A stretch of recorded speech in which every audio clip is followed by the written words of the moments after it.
Well, let's continue with the Brexit theme, and I'm joined now by the leader of UKIP, Gerard Batten, and the former Deputy Director of Britain's Stronger in Europe, which campaigned for Remain in the referendum, Lucy Thomas. Good to see you both. Thank you very much for being with us. So, Gerard, today was the day, wasn't it, that we were meant to be leaving the EU in, 2 hours, 15 minutes? Do you sometimes wonder if we'll ever leave?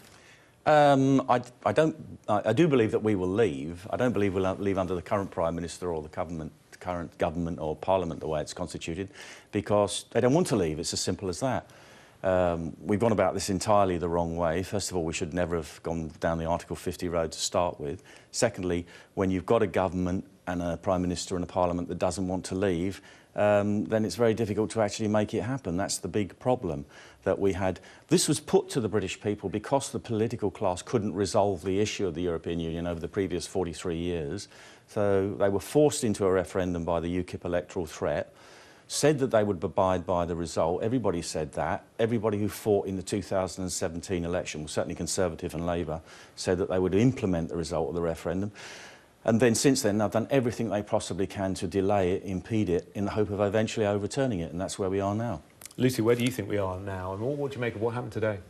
Well, I think there are a lot of people who are making the perfect the enemy of the good. You know, you have a lot of Brexiteers who could have taken the opportunity to vote for the withdrawal agreement, that's the divorce out of the way, and then you negotiate about the future trade arrangements. And yet they are saying it isn't the perfect deal, so we're not going for it. And then on the other side, you have some Remainers and others who think it's so awful we need to have another referendum, or we want a soft deal or something, and you end up with total stasis.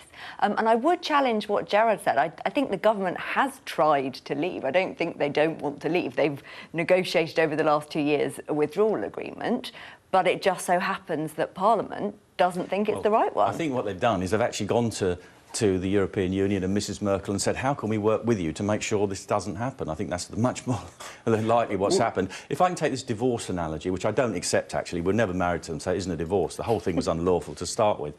But if you take the divorce... We had a referendum to choose to go in, by the way. No, we didn't. We had a referendum in 1975 to ask us if we wanted to continue membership, which the British people were never consulted on.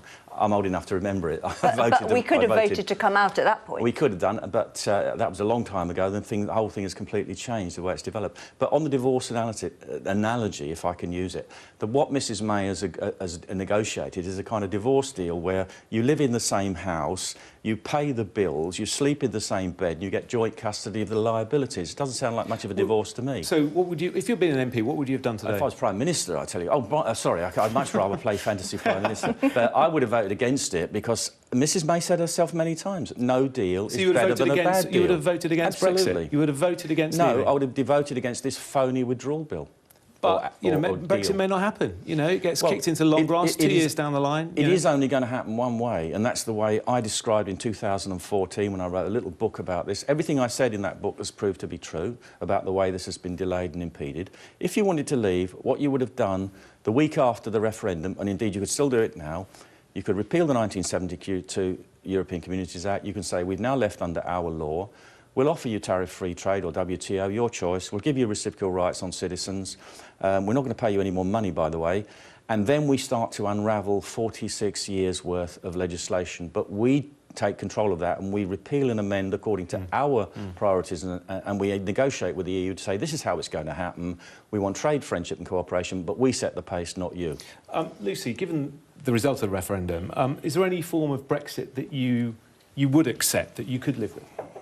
Yeah, I mean, ever since the referendum, I've been fairly pragmatic about it. I think it was, you know, a once-in-a-generation opportunity. We made that very clear on the Remain side, as did the Leave side. And so I think there is a duty to honour that and try and find a workable Brexit. My issue with Brexit in the first place was always that it was a very difficult thing to do. The UK is pretty much locked out of the decisions that the EU will make on our behalf in terms of what we end up with.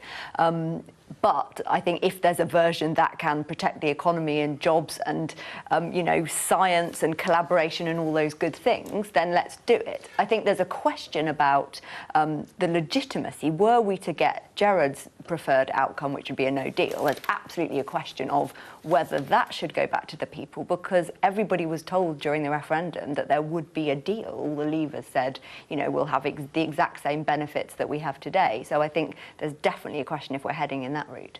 And Gerard, there was big protests, of course, going on outside Westminster today. UKIP had a lot of support out there. I just want to ask you about your comments about water cannon, because you suggested that the police were going to use water cannon against pro-Brexit campaigners. What I said was I was getting reports, which I did last night, that 6 water cannon were on the motorway down to the UK. Now, I understand subsequently from what I've been told today is that they may actually be with the military, and they may be being held at military bases outside of London. Water cannon are banned, though, aren't they, in the UK? Well, I don't know. I mean, I know the Met Police haven't got any, which is why I queried this report when I first heard it. Right. Well, I don't believe anything the state tells me now. If you've got a parliament full of liars, why should we believe anything the government tells us or parliament? I don't believe that somewhere in the UK they don't store these things in the event of they're being required in emergency. I've had it reconfirmed to me today that they were on their way down towards London and that they do exist. And I've checked that with a source, and it is a very, very reliable source. It can't be that reliable if they don't know that they're banned in Britain. Well, if something is required, they'll unban it fast enough when they need to use it. OK. All right. We're going to have to leave it there. Thank you both very much on the day that we were meant to be leaving the EU. I appreciate your time, Gerard Batten and also Lucy Thomas. Thank you.